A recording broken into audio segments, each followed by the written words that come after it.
avait quelqu'un qui a dit que je peux pas jouer aux poupées, et après j'ai pleuré. Bienvenue sur Papatriarcat, le podcast qui réfléchit à la parentalité au XXIe siècle pour l'affranchir du modèle patriarcal. Bonjour, dans l'épisode d'aujourd'hui, j'accueille Pascal. Pascal est le papa de 2 enfants, 2 jumeaux, une fille et un garçon. Il va nous raconter avec ses mots, avec sincérité et avec passion, comment s'est éveillée sa paternité, les bouleversements qu'ont entraîné l'arrivée de ses enfants, et surtout comment est-ce qu'il a pu changer de vie pour assumer sa paternité telle qu'il le souhaitait, et comment est-ce qu'aujourd'hui il en a fait une activité, et aussi comment est-ce qu'il a créé le blog Histoire de Papa afin de permettre à d'autres papas de raconter leurs aventures. Je vous souhaite une très bonne écoute. Bonjour Pascal. Bonjour Cédric. Merci beaucoup d'être là. Je voulais vraiment prendre le temps d'échanger avec toi sur ta paternité qui m'intéresse beaucoup, puisque tu es père de 2 jumeaux, c'est ça ? Ouais, tout à fait. Des jumeaux qui ont 3 ans et demi. Ah, c'est chouette, c'est un bel âge en plus. Et moi, ma première question, ça serait quand et comment est arrivé ton désir de paternité ? Alors déjà, merci de me recevoir et d'échanger avec toi. C'est toujours chouette de pouvoir échanger effectivement sur la paternité. Et puis des papas qui peuvent s'exprimer sur le sujet. Je pense que ça fait du bien aussi à la société. Donc c'est chouette. Merci. Je pense aussi, oui. Donc, voilà, merci pour ça.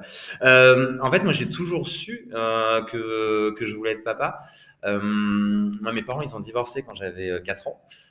Mais pour autant, j'ai une sœur qui a 2 ans de moins que moi. Donc, effectivement, ils ont divorcé assez jeunes, mes parents. Mais pour autant, on a eu la chance d'évoluer dans une famille soudée et aimante. Je crois qu'on peut parfois peut-être mieux réussir son divorce que son mariage, je sais pas. En tout cas, moi, j'ai assez vite compris avec le temps que mes parents avaient bien fait de se séparer et que c'était super ok pour eux et donc finalement pour moi. Et effectivement, ouais, une famille assez soudée, assez aimante, que ce soit au niveau de mes parents, mais également des grands-parents qui étaient extrêmement présents auprès de nous, auprès de ma sœur et de moi. Et donc, ce sujet de la paternité ou en tout cas et de la parentalité, c'était presque un non-sujet pour moi. Voilà, c'était oui, je serai papa un jour. Par contre, j'avais aussi conscience du papa que j'avais envie d'être. Et donc du coup de la notion d'engagement, l'engagement en général quel qu'il soit, moi c'est qu'il soit affectif, professionnel, voilà. Pour moi c'est une valeur importante la notion d'engagement. Et donc du coup effectivement pour être le père que j'avais envie d'être, il y avait cette notion d'engagement. Et j'avais ce truc de dire, je pense que j'ai besoin de vivre ma vie à moi pleinement avant de pouvoir être le papa que j'ai envie d'être. Et donc, du coup, avec évidemment une sorte d'abnégation quand même de soi quand tu deviens parent. Voilà. Et du coup, je suis devenu père un peu sur le tard parce que tu vois, enfin, sur le tard, il n'y a pas d'âge non plus. Tu vois, voilà, le premier enfant aujourd'hui, c'est vachement décalé pour plein de raisons sociétales en France.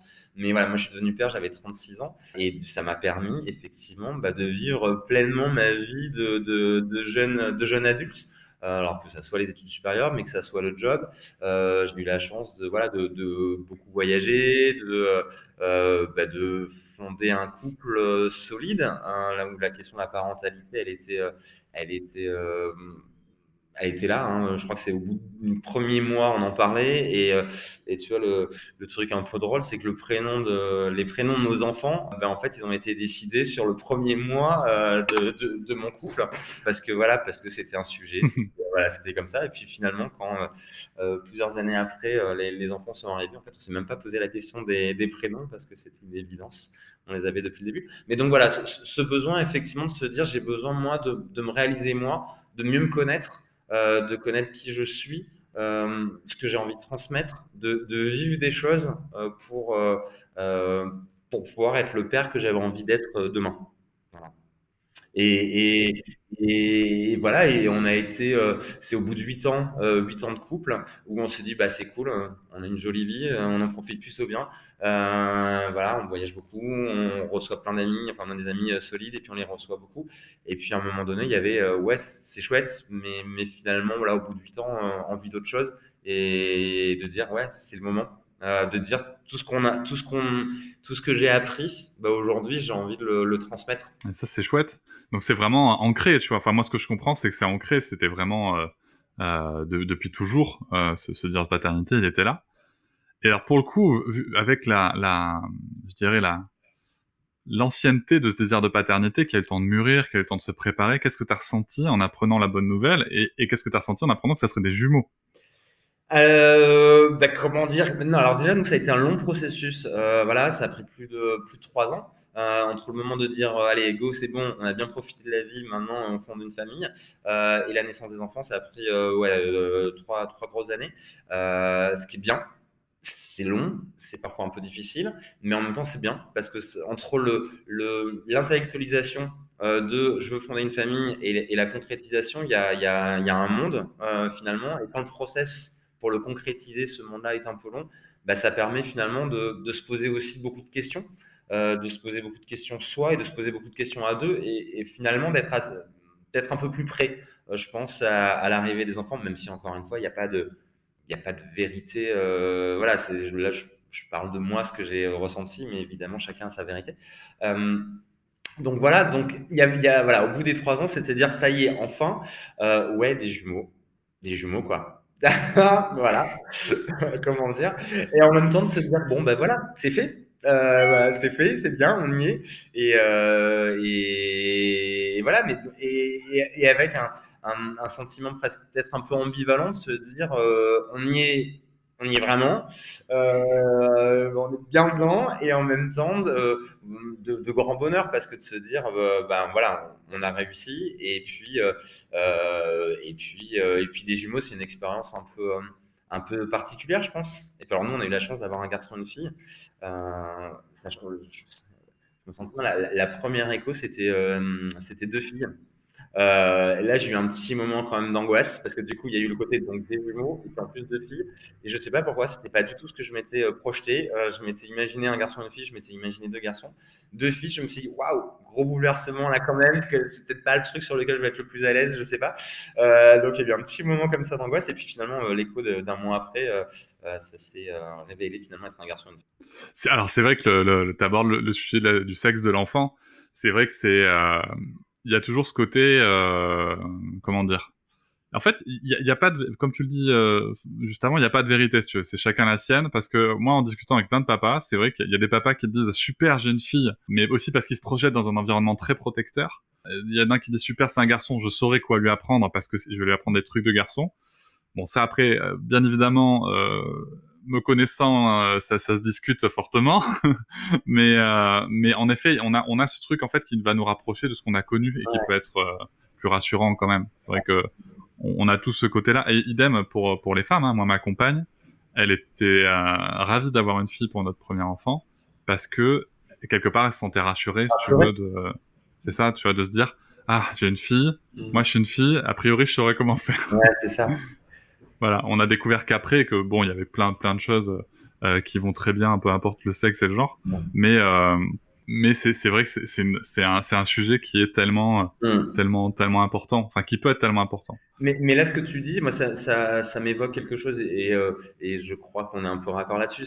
C'est un côté d'égalité entre les femmes et les hommes et d'avoir, pour le coup, des jumeaux et des jumeaux, effectivement, garçon-fille, c'est assez génial pour ça. Parce que ça permet de leur transmettre et de leur apprendre tous ces sujets sur les stéréotypes de genre et sur l'égalité entre les femmes et les hommes au même moment et ensemble. C'est-à-dire que ces sujets-là, pour moi, c'est pas des sujets qui doivent être portés par les femmes. C'est un sujet qui doit être porté par les deux sexes. Et donc, du coup, si on veut un monde plus égalitaire, c'est aussi aux hommes et donc, du coup, aux jeunes garçons à appréhender des comportements différents. Et c'est là où tu dis qu'après, voilà, il y a ton éducation mais, que tu transmets. Et puis après, un enfant, ça évolue pas juste avec ses parents, ça évolue dans une société. Donc, du coup, il y a plein d'autres messages éducatifs qui arrivent, que ça soit au niveau nounou, ou ça au niveau crèche, au niveau école. Et tu vois, pourquoi je te raconte ça? C'est parce que on a eu là, moi, mes enfants, ils sont rentrés à l'école maternelle en septembre dernier. Et au bout de quelques semaines, on a eu mon fils qui avait un gros message en tête, qui partageait beaucoup avec nous, qui était de dire ben non, mais je sais pas, sur son camion de pompier, machin, Playmobil, pour ne pas citer la marque. Oui, ah ben non, là c'est le garçon qui conduit parce que bah, les filles, ça peut pas conduire les camions de pompiers. Ah, Ah bon? quoi et d'où et voilà et effectivement, évidemment, pour moi, c'est important, donc on n'a pas laissé, passer, mais pas voilà, juste en lui expliquant que, bah, évidemment que non, qu'il y avait des filles qui pouvaient conduire les camions pompiers, donc on a trouvé, une pompière, je sais pas comment ça se dit, en Playmobil pour qu'elle puisse elle-même, enfin, pour que ça puisse être incarné au-delà des mots, que, bah, si, regarde, voilà et c'est chouette et c'est leur transmettre ça aux 2 mais et du coup, de voir que oui, bah, ma fille, elle joue avec les voitures aussi et voilà et d'avoir des jumeaux de sexe différent, ça facilite l'apprentissage sur ces sujets-là parce que tu vois, nous, les jouets sont pas les jouets de mon garçon et les jouets de ma fille, pas du tout. C'est Mais oui. jouets. Et donc, forcément, ça se mixe beaucoup plus. Donc, c'est. Ouais, des jumeaux, c'est plein de. Voilà, il y a plein de choses un peu raides avec des jumeaux, mais il y a aussi. C'est facilitant, je trouve, sur pas mal de choses, en fait. Ouais, mais c'est clair. Non, mais en plus, c'est vrai que moi, ce que je trouve super intéressant, c'est que, comme tu le dis, ce sont les jouets des enfants, pas du garçon ou de la fille. Et en fait, ils peuvent, enfin, ils ont la possibilité de grandir dans un environnement où le sexe n'importe pas. Et pour le coup, derrière, ça leur donne des bases solides Ouais. pour pouvoir dire, bah non, non, non, non, c'est pas comme ça que ça se passe, les gars. Moi j'ai toujours joué avec des voitures, donc je construis une voiture. Bah, tu vois, ça peut, tu sais pas. Et je trouve ça super intéressant, là, tu vois, au bout de 3 ans et demi aussi, que vous arriviez à parler de tout ça comme ça. Et donc là, on est au bout de 3 ans et demi, mais au tout début, comment ça s'est passé, les premiers moments avec tes enfants? Alors, des moments très particuliers parce que, sans faire de généralité, mais les grossesses gémellaires, c'est toujours des grossesses qui sont un peu plus à risque. Donc, il y a des grossesses gémellaires qui arrivent alors à terme rarement, mais on va dire sur 8 mois et demi. Mais il y a quand même effectivement un gros risque de prématurité quand c'est des grossesses gémellaires. Et nous, c'était le cas. Ils sont nés très prémat puisqu'ils sont nés à 7 mois. Ils sont nés tout petits, puisque mon fils pesait 1,6 kg et ma fille 1,1 kg. Donc il est tout petit, petit, petit, hein, vraiment, 1,1 kg, c'est vraiment crevette. Et avec effectivement un diagnostic, alors c'était pas un diagnostic vital, mais c'était pas non plus, voilà, c'était pas folichon, quoi.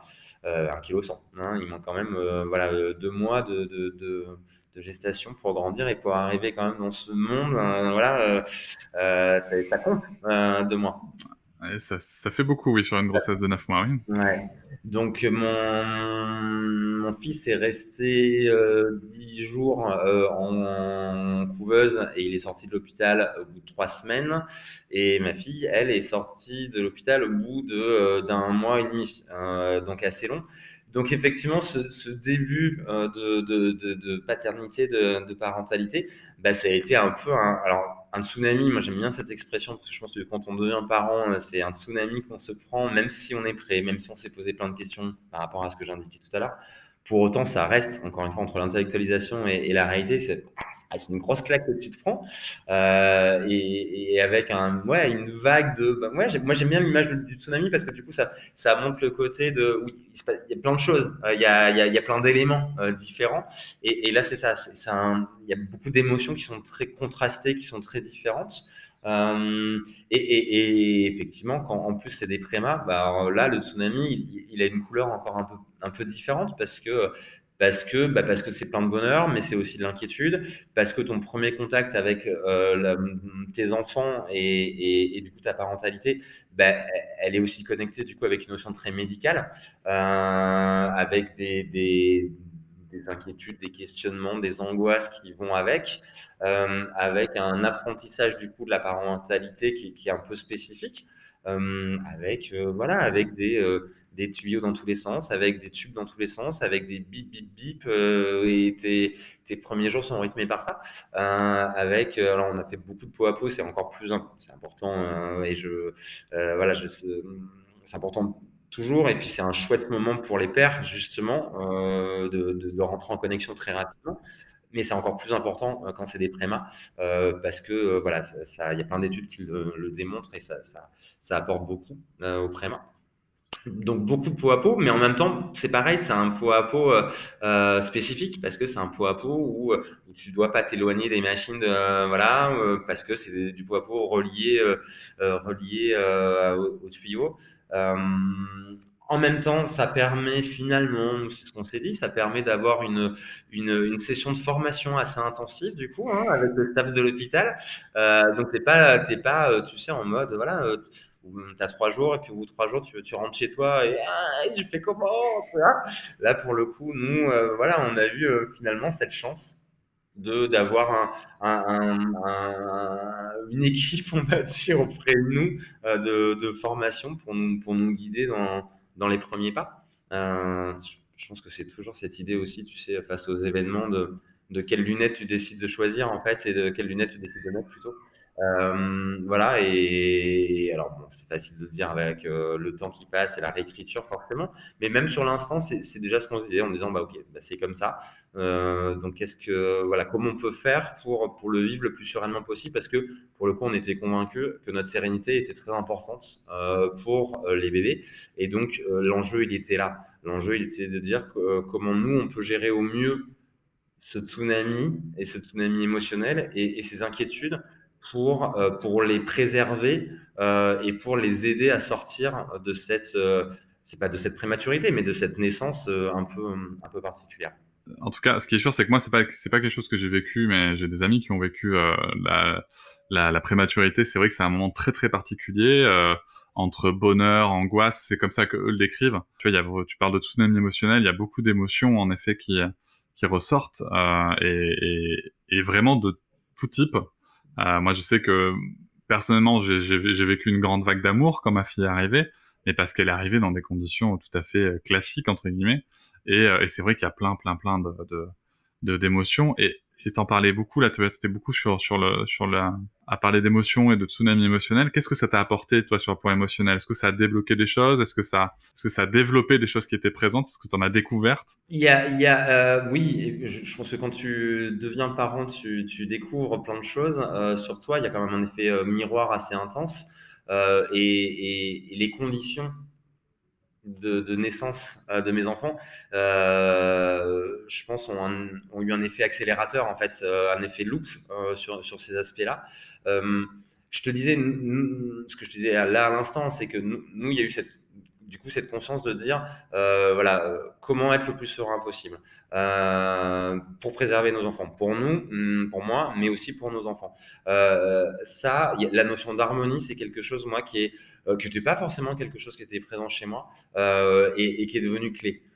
Qui est vraiment devenu clé, c'est-à-dire que ce qui me guide aujourd'hui, c'est ça, c'est comment préserver l'harmonie. On sort de la période du confinement, enfin on sort depuis quelques temps maintenant, mais quand même, l'enjeu pour moi du confinement, mais le premier jour, ça a été de dire que peut-on mettre en place pour préserver émotionnellement les enfants et nous.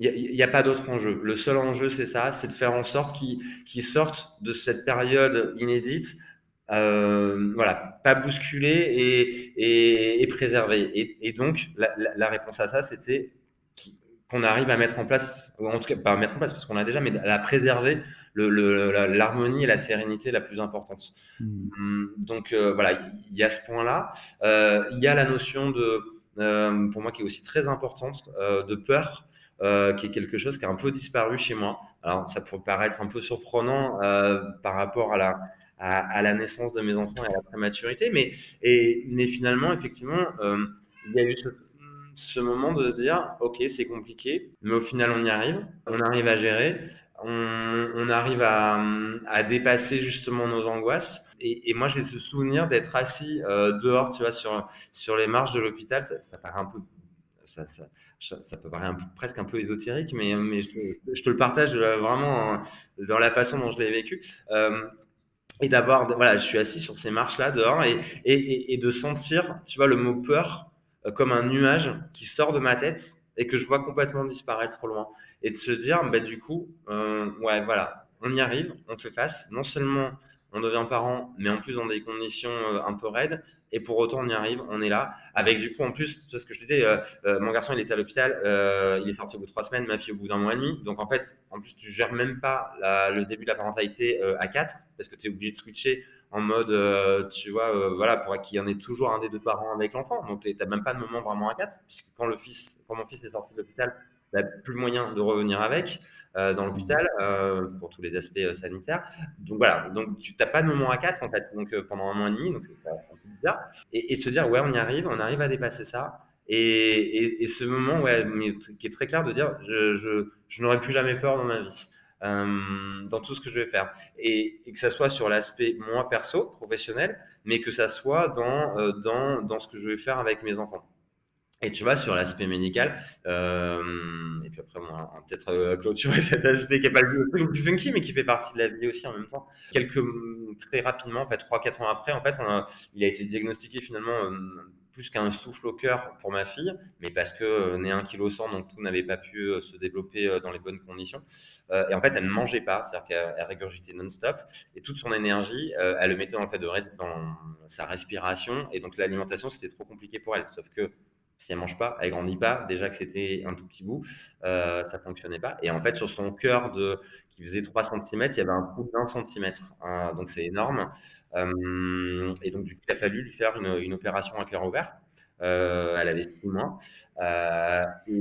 Et en fait, on est arrivé à cet hôpital qui n'était pas chez nous parce que c'était un truc spécialisé, donc bref, sur Paris. Et on a vu les autres parents qui étaient là pour le même typologie d'opération. On a pu voir pour le coup, le nuage d'angoisse qui était autour d'eux, que je juge pas, que je comprends. Euh, mais nous, par rapport à ce par quoi on était passé, ben en fait, du coup, on était hyper en confiance. On disait, ah, ça va bien se passer. Moi, je me souviens, ma maman, elle est venue du coup pour regarder mon fils pendant qu'on était pendant 10 jours pour l'opération de ma fille. Et la veille, elle me dit, mais tu te rends compte quand même là de demain, c'est une opération à cœur ouvert. Ouais, de ta fille, qui a 6 mois. Ouais, je m'en rends compte. Mais c'est ok, ça va bien se passer. Je lui fais confiance. Je nous fais confiance. Et je fais confiance au personnel médical, ça va le faire. Et de toute façon, elle en a besoin. Sinon, ça va être pénalisant pour toute sa vie pour elle et c'est pas lui donner les meilleures chances. Et en fait, nous, on a besoin moi, j'ai besoin d'être fort et de ne pas avoir peur pour qu'elle se sente en sécurité par rapport à ça. Donc, ouais, cette notion de peur, qui est quand même une émotion forte qu'on connaît tous, et ça, la parentalité, la paternité, moi, me l'a fait vraiment me connecter à elle, mais pour m'en débarrasser. Ouais, c'est super intéressant parce que c'est quelque chose que j'ai pas rencontré encore. Donc ça m'intéresse beaucoup. Mais c'est chouette. Enfin, c'est génial d'avoir un changement comme ça alors, je me demande quand même si c'est pas tant la peur qui est partie que la confiance qui s'est installée, tu vois. Je sais pas, ça c'est à toi de me dire. Mais moi, quand je t'entends parler, je vois surtout, j'entends beaucoup une vraie confiance en la vie, en l'enfant, en ce qu'on est capable de faire, tu vois. Mais oui, mais tu as raison, mais je pense que la confiance est une réponse à la peur, en fait. Donc les deux, Mhm. finalement, sont assez connectés. Mais effectivement, et quand tu dis confiance, c'est effectivement, c'est hyper large, c'est la confiance vraiment en la vie. Alors encore une fois, sans être ésotérique et de voilà le côté, mais je pense, pour le coup, je crois quand même du haut de mes 40 ans que j'ai eu là il y a quelques mois, mais que si tu fais confiance en la vie elle te le rend plutôt bien.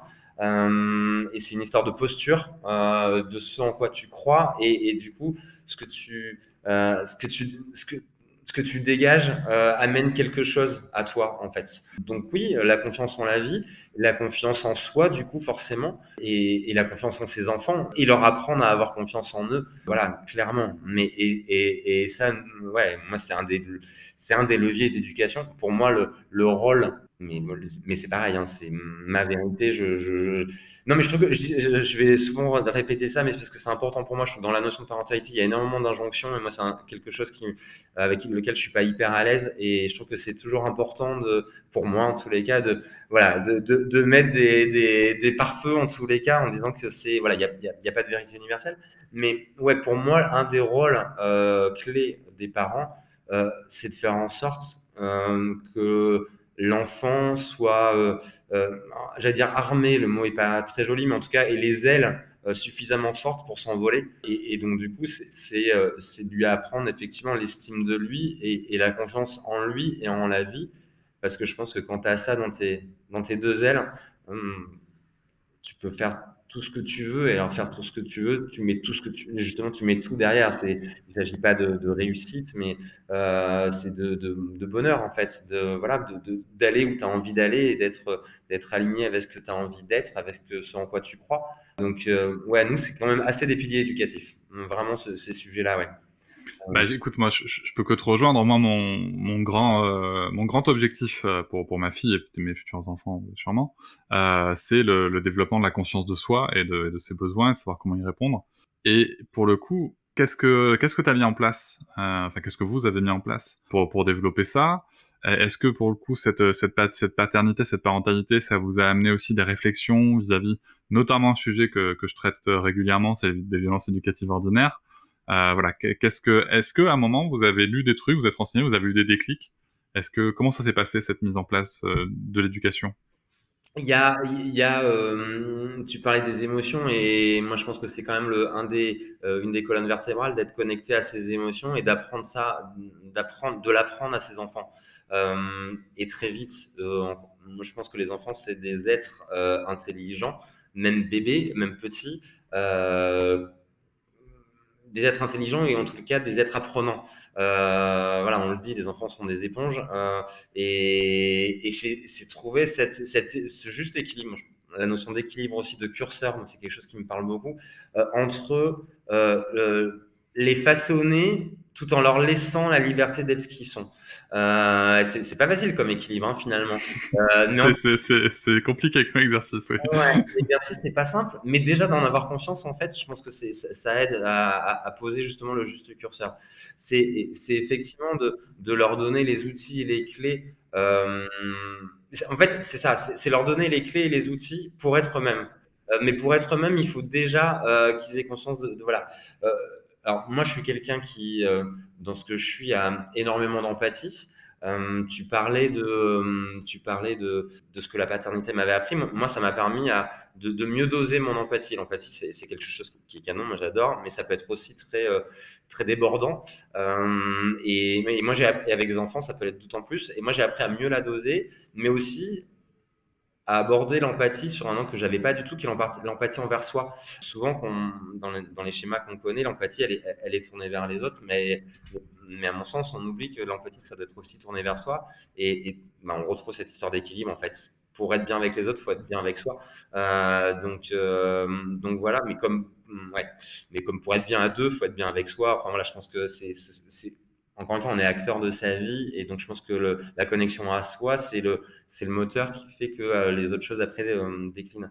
Euh, et ça, typiquement, c'est quelque chose qu'on a abordé très vite avec les enfants, d'arriver déjà à leur parler comme à des adultes, hein, clairement. Mais là, je pense que je dis pas une banalité, mais on est en tout cas de plus en plus nombreux à le. Non, tu fais bien de le préciser, je pense. Ouais, ça fait toujours du bien, mais oui, voilà, nous, on leur parle vraiment absolument, mais des bébés comme des adultes, avec des mots évidemment choisis, et quoique, en même temps, voilà.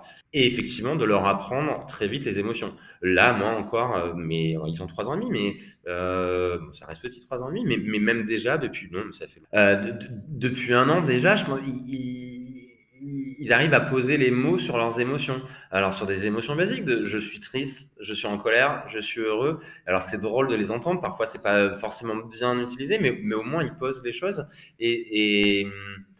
Moi, je crois beaucoup en l'exemplarité. Je pense que je te parlais d'engagement, qui était quelque chose dans laquelle je croyais, mais la notion d'exemplarité, je pense qu'elle est forte. Et je pense que quand on est parent, c'est d'autant plus important. Et donc, du coup, c'est de leur faire comprendre, pour poser leurs émotions et pour poser les justes mots, bah, c'est déjà de les incarner soi. Tu vois, je peux te donner un exemple hyper récent. Ce week-end, là, ils ont repris l'école pour 2 semaines. Enfin, là, c'est déjà fini, mais la semaine dernière et cette semaine.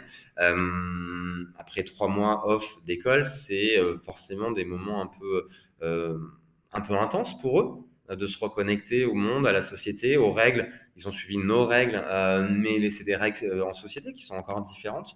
Donc on appréhendait très bien, on savait que ça allait être un peu compliqué au moins la première semaine, et ça a été le cas. Et du coup, le week-end dernier, ça a été, au bout d'une semaine d'école, ça a été très difficile pour eux. On le savait, on l'avait appréhendé, voilà, donc ok, on leur laisse l'espace, mais en même temps pour nous, c'est aussi difficile. Et, dimanche midi, voilà, au bout de l'énième crise, à un moment, moi, j'en pouvais plus et je leur ai dit, ils m'ont sollicité pour jouer. Je dis, je peux pas en fait. Là, je suis pas capable. Là, je suis en colère contre vous. J'ai besoin de me calmer. Je comprends votre état, mais c'est compliqué pour moi et laissez-moi un peu de temps, voilà, que je revienne un peu à moi et je serai disponible. Mais là, tout de suite, je suis pas disponible et c'est comme ça. Et en fait, ils comprennent. Ils m'ont laissé l'espace, ils sont allés jouer tous les deux, du coup. Je sens, moi, déjà que leur empathie, elle est très développée, parce que du coup, toutes les 10 minutes, ils venaient en disant ça va mieux, papa? Est-ce que tu veux que je te fasse un câlin? Et donc, du coup, ils me prenaient dans les bras, ils faisaient un câlin. Est-ce que ça va mieux? Oui, merci, mais c'est pas encore le moment pour moi. Voilà. Et voilà, et je trouve ça chouette de pouvoir partager ça avec eux. Et je pense qu'effectivement, ça peut faire du bien à la société en général de développer ce genre de compétences douces, comme on appelle, aux enfants. Et oui, non mais c'est sûr que le développement des émotions c'est essentiel, c'est quelque chose qu'il faut qu'on travaille, il faut qu'on apprenne à les accueillir, à les accueillir, à les accompagner, non plus à les gérer Oui. comme on a souvent dit, notamment dans les entreprises. Et justement, ça m'amène à cette autre question puisque c'est un petit peu ce que tu défends, c'est les changements de vie, comment organiser sa vie. Alors toi, pour le coup, ça a pris quelle forme, comment est-ce que tu as changé de vie pour pouvoir absorber cette parentalité? Euh, Moi, j'ai bossé pendant 13 ans dans un gros cabinet d'avocats d'affaires sur des fonctions. Je suis pas avocat, hein, donc sur des fonctions plutôt de communication et de développement, pour faire simple. Voilà, c'était canon, j'ai appris plein de choses. J'étais un peu, voilà, c'est ce que je dis toujours la caricature du jeune cadre dynamique, donc avec beaucoup de responsabilités, genre avec ma notion d'engagement, voilà, donc j'étais très à fond. Voilà, beaucoup de déplacements parce que j'avais une équipe sur toute la France. Voilà, gros statut social. C'est un milieu aussi où il y a beaucoup d'argent, donc j'avais aussi une grosse rémunération. Et effectivement, quelques mois avant la naissance de mes jumeaux, je me suis posé la question de quel père j'avais envie d'être et ce que j'étais professionnellement, ça matchait pas, ça collait pas. Et tout à l'heure, je t'ai parlé de la notion d'exemplarité et effectivement, je me suis dit, ce que je veux transmettre à mes enfants, il faut déjà que je le sois. Et là, ça fonctionne pas. Donc, j'ai fait ce choix, effectivement, de quitter ce job confortable de salariat au moment quelques mois avant la naissance d'un enfant. Et alors, encore plus de jumeaux, tu vois, donc t'as tout le monde qui te dit, mais t'es ouf ou quoi? Et il y a les couches, et puis les jumeaux, quoi. Donc voilà, et moi je dis non, au contraire, c'est le moment, ça va être une nouvelle page à écrire, autant l'écrire pleinement. Et je suis parti en plus, alors j'ai négocié mon départ, mais sans savoir exactement ce que je voulais faire. Ce que je savais, c'est que j'avais besoin de temps pour être auprès de mes enfants, c'était le moteur, de faire un job fasse plus de sens, qui fasse plus sens pour moi, et une notion, tout à l'heure tu m'as posé la question de ce que la paternité m'a apporté. Et il y a un point que j'ai oublié, alors que c'est hyper clé chez moi, j'ai parlé de plein de choses, mais pas ça. C'est la notion de liberté. Alors la liberté, mine de rien, quand tu es parent, t'en perds beaucoup de liberté, mais je pense que tu la redessines différemment. T'en perds parce que c'est du temps, c'est de l'énergie, surtout si tu as envie d'être très présent. Mais finalement, derrière le mot liberté, on met c'est un mot qui est un peu galvaudé en plus, mais tu y mets plein de choses. Et moi, il y avait ça comme moteur. Il y avait de se dire qu'est-ce que je pourrais définir comme liberté pour moi. Et voilà. Et donc, du coup, ça fait effectivement 4 ans que je suis indépendant et alors, je suis ce qu'on appelle le terme sociologique slasher, donc de la barre slash de nos claviers de smartphone ou d'écran. C'est-à-dire que j'ai plusieurs activités qui sont séparées par des slash. Donc voilà, donc j'ai une activité de conseil en communication et management qui correspond à mon métier d'avant. J'ai une activité d'intervenant en école supérieure qui était quelque chose dont j'avais envie depuis très longtemps, mais c'est le même moteur de ce pourquoi j'ai voulu être père en fait, hein, donc la notion de transmission et de se dire, je trouve que le monde il fonctionne parfois un peu bizarrement. Si moi je peux planter des petites graines sur des étudiants en école supérieure pour que demain ils soient en entreprise, peut-être un peu plus connectés avec eux-mêmes, connectés avec leur environnement, plus éthique, plus responsable et en responsabilité, bah, ça peut être cool. Donc voilà, donc ça c'est quelque chose que je fais qui m'amuse beaucoup, en essayant d'être en plein d'humilité, de dire voilà, j'essaie de planter des petites graines. Après, ça m'appartient pas de les arroser. Moi, je plante les graines. Après, c'est la responsabilité individuelle de les faire grandir aujourd'hui, demain, dans 10 ans. Voilà. Donc voilà, j'ai créé donc un blog qui s'appelle Histoire de Papa. Je l'ai créé 1 an après la naissance de mes enfants. Et alors du coup, avec la magie effectivement du web, bah, ça ouvre plein de champs des possibles. Et donc ce blog m'a permis d'auto-éditer un premier livre, de développer une activité de conférencier sur le sujet de la paternité, que ça soit à destination de parents, futurs parents, mais ou à destination d'entreprises, parce que je pense qu'il y a beaucoup à faire au niveau entreprise sur le sujet. Voilà, et puis plein d'autres projets qui sont à venir. Voilà. Et l'idée d'Histoire de Papa, c'était de dire, il y a 2 ans et demi, il y avait assez peu d'espace qui était dédié au papa. Je trouvais qu'il y avait assez peu de ressources. Moi, quand j'ai commencé à me documenter, bah, je trouvais que c'était très porté par les mères, mais assez peu par les pères. Alors que moi, j'avais plein de pères qui étaient très présents autour de moi et je me suis dit, mais en fait, il me manque quelque chose là-dessus. Alors, depuis, on est nombreux et enfin, on est nombreux. On est de plus en plus nombreux et c'est très bien. Au contraire, je pense que plus on est nombreux, plus le message infusera, donc c'est très bien. Mais l'idée, c'est ça, c'était de se dire, j'ai envie d'un espace qui soit pas juste moi je ma vie. En plus, je pense que quand tu deviens parent, tu te dénombrilises et donc j'avais besoin de ça aussi et de dire, je veux un espace qui soit pas juste moi je.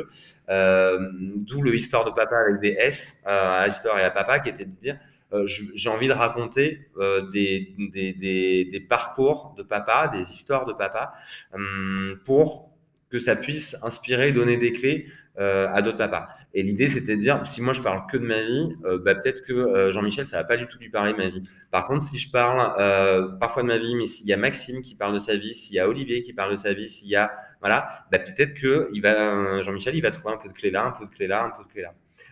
Et puis il y avait aussi, mais on en a parlé un peu tout à l'heure, cette idée un peu d'égalité femmes-hommes, de féministe, que j'ai un peu en moi. Alors je l'avais déjà, et puis alors, en étant parent effectivement d'une fille, et d'un garçon aussi, mais c'est d'autant plus important pour moi, de se dire, voilà, je pense que libérer la parole sur la paternité, c'est impacter sur la notion d'égalité femmes-hommes, et voilà, j'avais envie de contribuer à ça.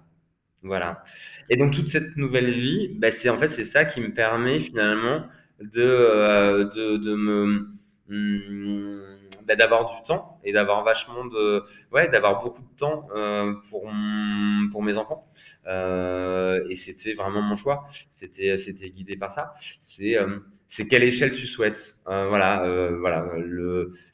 Encore une fois, l'échelle de valeur. Est-ce que c'est l'argent ou est-ce que c'est l'argent et le statut social ou est-ce que c'est le temps et le sens? C'est un peu caricatural ce que je dis parce que j'oppose des choses et tout n'est pas forcément, les choses ne sont pas binaires.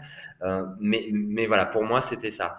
Mais vraiment, c'était la notion de liberté. Liberté de faire ce dont j'avais envie ou besoin et d'avoir du temps pour mes enfants. Se dire, voilà, moi, il y a au moins une fois par semaine où je vais les chercher à l'école. Je suis dans 95% des cas à 18 heures à la maison. J'ose pas trop dire, mais voilà, j'ai beaucoup de vacances parce que la façon dont j'ai construit mon activité, j'ai la chance que ça. Alors la chance, et puis je pense que l'engagement aussi que tu y mets, hein, les choses elles se font pas toutes seules en restant, parce que j'étais toujours assis sur le canapé à regarder Motus. Mais voilà, c'est aussi beaucoup d'énergie que tu mets, mais tu le mets parce que tu sais pourquoi tu le mets. C'est complètement différent en fait. Tu le sais, tu mets cette énergie-là parce que ce que tu fais dans tes activités professionnelles font sens. Et en plus, tu le fais parce que ça te libère du temps.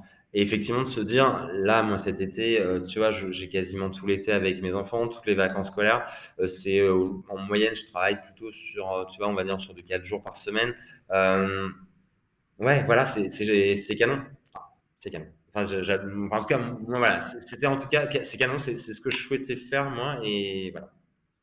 Non, mais c'est super intéressant de savoir qu'on peut changer de vie, qu'on peut réajuster. On est un peu enfin, moi, je me reconnais totalement dans ce que tu dis, puisque j'ai moi-même quitté mon travail, qui était aussi très confortable, enfin, très confortable, par rapport à mon statut social, mais pas du tout confortable par rapport à ma famille, parce que j'en souffrais beaucoup. Et puis, ben voilà, à un moment, tu dis, ben non, stop, c'est pas ça que je veux. Où sont mes valeurs? Qu'est-ce qui est prioritaire? Et puis, l'argent, oui, c'est un sujet. Maintenant, je m'en rends compte très sincèrement depuis quelques mois que ouais, c'est un sujet, mais on peut faire, enfin, on peut vraiment composer avec. Il y a plein de choses qui sont possibles.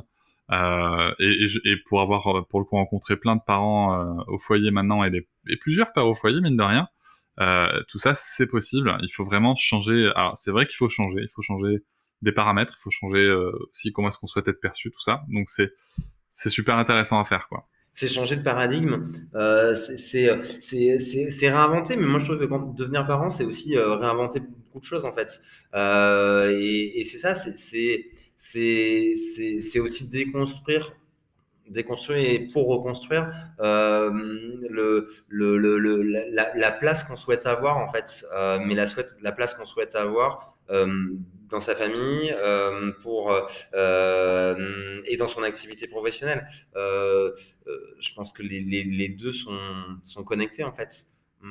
Et puis après, moi mon exemple, on est quand même de plus en plus nombreux à le faire, ce choix, tu vois, qu'on a fait là tous les deux, mais euh, je pense que c'est important aussi de dire qu'on n'est pas obligé de passer par ces choix-là. Il peut y avoir des ajustements, justement. Nous, on a été un peu voilà, radical dans nos choix, mais il y a d'autres façons de faire. Moi, j'ai interviewé un jeune papa qui s'appelle Maxime, qui habite dans le sud de la France. Et Maxime, en fait, il était commercial, il bougeait non-stop commercial, hein, donc voilà, non-stop sur les routes. Et quand il est devenu papa, il s'est dit, mais ça marche pas pour moi. Et en fait, parce qu'il voulait être plus présent. Et en fait, il a négocié avec son boss de devenir commercial sédentaire, ce qui lui permettait en fait de terminer à 16h00 et d'aller à la crèche, enfin à la crèche puis à l'école tous les jours pour chercher son fils. Donc voilà, c'est pas un gros changement de vie. Il a gardé son job, son entreprise. Il a réussi déjà, il a réussi à être conscient de ce dont il avait envie. Il a réussi à assumer son envie.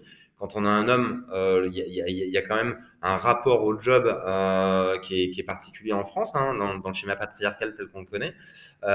Et donc, il a réussi à assumer ça et à faire cet ajustement-là. Et donc, oui, tu sais, c'est ce qu'il me dit. Il me dit, bah ouais, je gagne moins de thunes. Après, j'ai trouvé des solutions. Il a développé un compte sur Instagram qui lui permet voilà, de glaner, tu vois, 200 balles en plus tous les mois. Alors, ça compense pas. Mais voilà, mais par rapport à la liberté, encore une fois, on y revient, qu'il a. Voilà. Mais tu vois, c'est pas un gros changement de vie. Je pense qu'on peut faire plein d'ajustements aujourd'hui, Mmh. que ça soit sur le télétravail. Ouais, le télétravail. J'ai interviewé un papa, il s'appelle Olivier. En fait, avec sa femme, ils ont décidé de faire l'instruction en famille, qui est quelque chose que moi que je connaissais pas et que je trouve hyper intéressant. Que je compte faire aussi. C'est vrai? Ouais. Ah bah écoute, je connaissais pas du tout et je trouve qu'il y a beaucoup à communiquer là-dessus du coup. J'en ai interviewé deux, ça m'a donné envie d'en interviewer un deuxième et d'essayer pareil de contribuer peut-être à donner une image un peu différente. Je trouve qu'il y a une image, une croyance sur l'instruction en famille qui est très de repli sur soi alors que c'est absolument l'inverse. Puisqu'en fait, de ce que j'ai compris, voilà, ça s'organise entre familles, donc avec plein d'enfants. Voilà, enfin, c'est finalement très ouvert sur le monde et pas du tout dans cette image de repli sur soi et de déconnexion dans une bulle que je trouve qu'on peut avoir quand on connaît pas le sujet.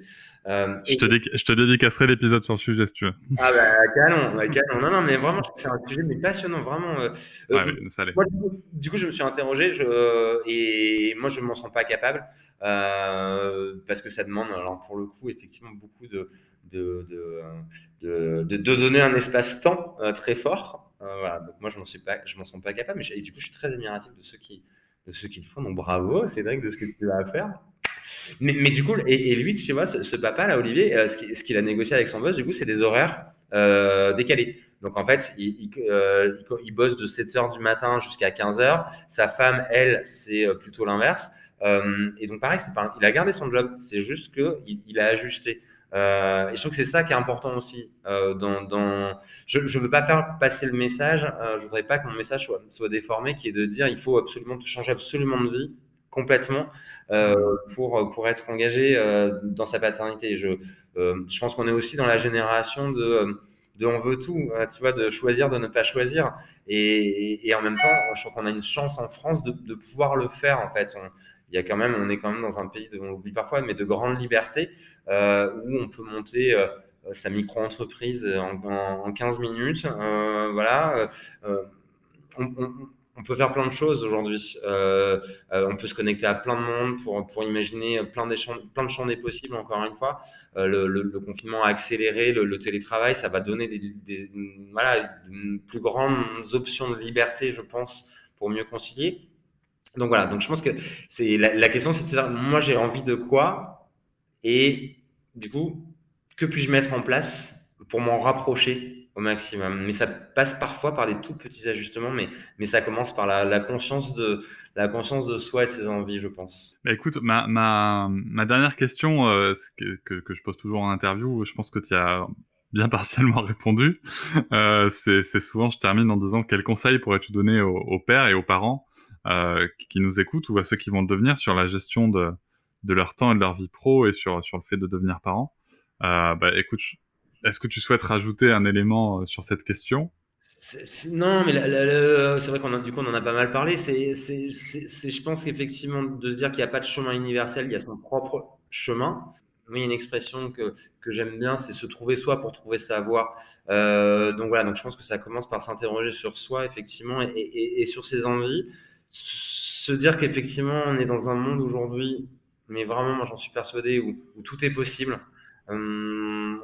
On se dit parfois que on se met beaucoup de barrières, mais qui sont des croyances. Je vais pas rentrer voilà, on va pas faire de la psy, mais des croyances, ce qu'on appelle les croyances limitantes, ça peut être transformé en croyances aidantes. Et voilà, et je pense qu'effectivement aujourd'hui, on a cette chance-là de vivre dans un monde où tout est possible. Et quand on se dit que c'est pas possible, c'est aussi toujours cette histoire de lunettes qu'on porte sur notre vie et peut-être oser se dire, bah oui, je peux avoir les deux, je peux être heureux dans ma vie de papa et dans mon job. Je pense qu'il y a aussi une histoire de pas être dans l'utopie, tu vois, d'être pragmatique. Moi, je dis toujours la tête dans les étoiles et les pieds sur terre, en fait. On revient dans cette histoire d'équilibre, finalement, de curseur dont je parlais au début. C'est comment trouver ce juste point-là. Avoir confiance, on en a parlé, confiance en la vie, confiance en soi, confiance en ses enfants et du coup de se dire, tout passe. Moi, c'est un truc que j'aurais adoré, qu'on me dise avant, alors peut-être que je l'aurais pas entendu en même temps, mais des moments qui te paraissent hyper, intenses et te dire: «Mais comment je vais faire pour dépasser tout ça?»